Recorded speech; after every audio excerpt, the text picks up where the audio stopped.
So, Your Excellency, my dear friend, it's with great pleasure that I welcome you and your delegation to Cyprus. Historical, cultural ties, common experiences, and a shared set of values set the framework for our discussions. We once again reaffirmed the strong bilateral relation between our two countries and our peoples. Relations that have been nurtured and tested under very difficult conditions, and which conditions are unfortunately continuing. Today we had very productive discussion on a number of issues. In brief, on bilateral level, the opening of Cypriot and Armenian diplomatic missions is imminent, and this is going to be facilitating further deepening of the cooperation and the ties, especially as regards economic and investment, and of course it would be expanding the people-to-people contacts that are already in place. In this context, I have to mention, of course, the very vibrant Armenian community in Cyprus, which is a very valuable part and element of the Cypriot society. They act as a catalyst for keeping our historic links alive and our common heritage strong, and of course for boosting our political convergence. Secondly, I updated the Minister on recent developments as regards the Cypriot problem. It suffices to say that the Republic of Cyprus is extremely grateful for the principal position that Armenia has been consistently adopting as regards the Cyprus problem, a position that is founded on international law and on the UN Security Council framework. Of course, we reaffirmed the Republic's position that Armenia is a friendly country, an allied country that is being tested, and you have our full and unconditional support. It's a position, again, of principle. It's a position founded on the values of the international community. Respect for sovereignty and territorial integrity are not options, they are obligations for everyone and in all conditions and circumstances.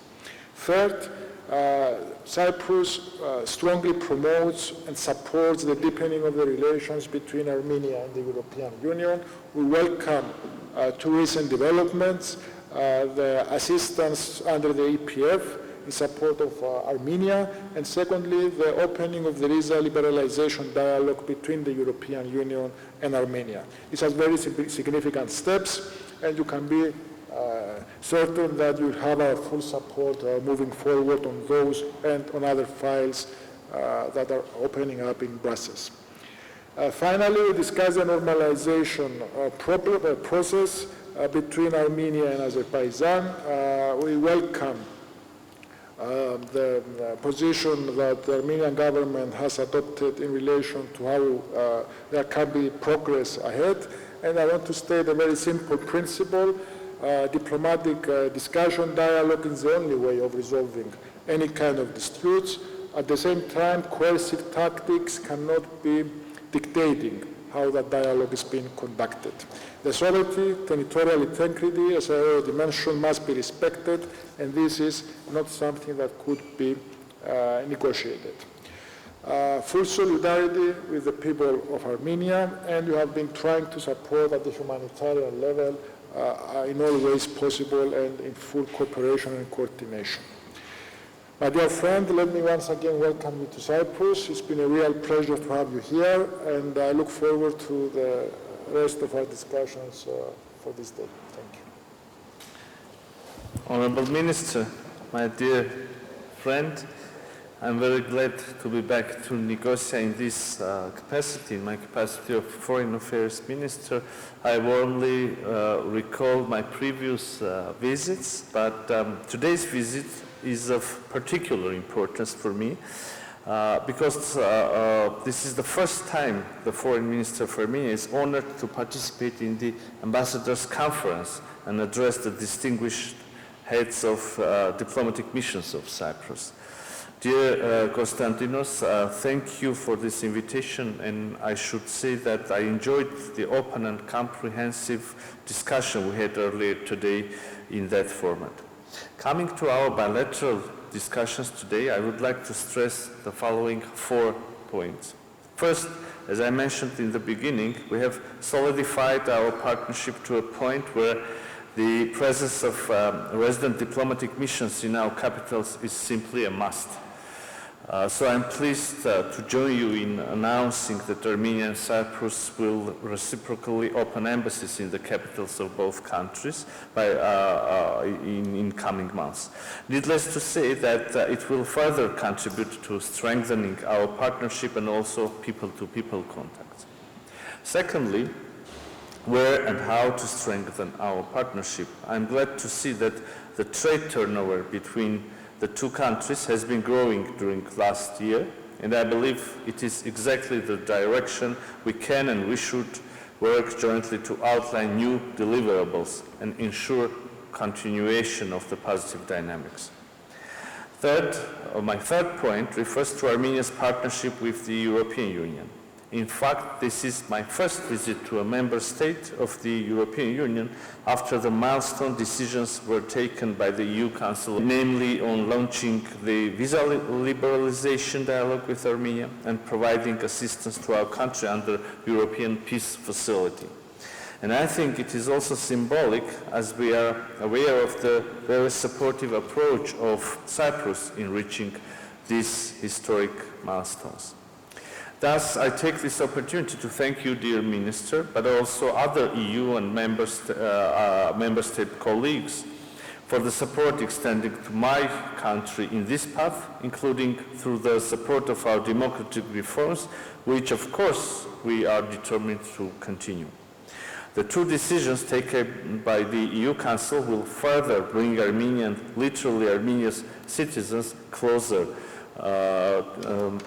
to the EU and vice versa, but also contribute to building Armenia's resilience and hence regional stability.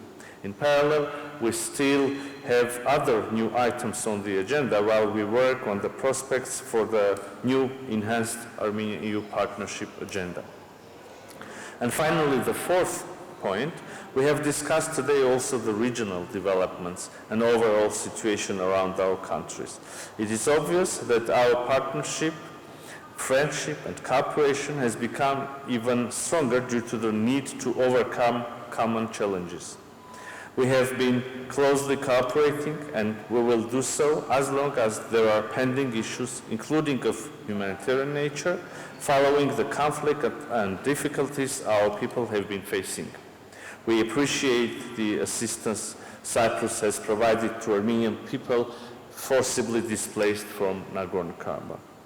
Dear colleagues, as we have proven with our actions, Armenia is committed to peace and stability. In this regard, we have always expressed solidarity with the Republic of Cyprus, supporting its efforts to find a just and lasting solution to the Cyprus problem in line with relevant UN Security Council resolutions and international law. Our commitment is also reflected in the vision of establishing durable peace in our immediate neighborhood, the Southern Caucasus. Thus, dear attendees, I briefed my counterpart on the most recent discussions, including on the importance of signing the peace treaty with Azerbaijan, stipulating the mutual recognition of territorial integrity based on the 1991 Alma-Ata Declaration, as well as importance of ensuring the continuity of the delimitation process on the basis of the same declaration and thus the 1991 borderline. I think this position is both clear and consistent, but besides that, it has been also developed further by our proposals of creating mechanisms regarding border incidents as well as arms control, to which we have not yet received answers and which still remain open. I believe we should use the current historic momentum to work towards closing the page of enmity and preparing a better future for economic development and prosperity of the entire region, which is an important crossroads. Dear friend, concluding my remark, I once again thank you for the invitation and today's comprehensive discussions and the warmest reception of my delegation. Thank you very much. Now, Their Excellencies, the ministers can accept up to 2 questions from the members of the press. So if you have questions, please introduce yourselves and the media you represent. Marios Adamov from Antenna TV. Mr. Minister, French and Belgium are ready to evacuate their citizens from Lebanon. Cyprus is ready to operate a STIA plan. The STIA plan has been activated weeks ago. It's in full operation, in full preparation mode. We had all the relevant interdepartmental meetings, and we have set out how the plan is to be applied in the event that this is necessary. So as we have done in the recent few months in relation to Sudan, in relation to post-October 7th in Israel, we have been preparing for this event. If it's happening, we all hope that we are not going to be needed, but in the event that this is not the case, Cyprus will continue to act as a bridge to safety and to facilitate the evacuation, the safe evacuation of citizens from any war zone in our part of the world. From the Associated Press, for the Armenian minister, I'm curious, you mentioned these developments with the European Union. I was curious whether what other ways Armenia has to reach out to the EU and strengthen its relations with the bloc. And for the Cypriot minister, I wanted to ask, is there any update on the assistance being shipped to Gaza, what's happening there, and what are the next steps, if you could just outline it, please. Well, probably I can start. Thank you for your interest and your question. As I said, the opening of the launching of the dialogue, visa liberalization dialogue, and providing support to Armenia under European Peace Facility are only 2 instances of a bigger cooperation, bigger picture. We're currently in the middle of a process of significantly deepening our relations with the European Union. We have a new partnership agenda. We are thinking over and working over new mechanisms and tools that can be used in scope within this partnership. I would also like to add that the people of Armenia, we do have the European aspirations, and the European Union acknowledges these aspirations. So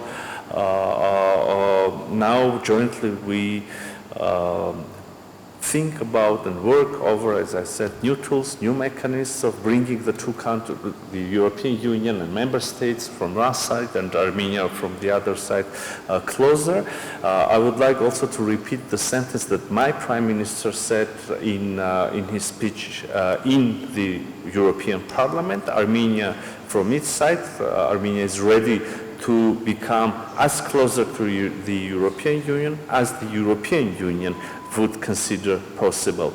Also jointly with the European Union, but also with the United States, we work over a plan aiming to increase the level of resilience of Republic of Armenia during these challenging times, and having in mind the threats and challenges that we have in Armenia and around Armenia in our region.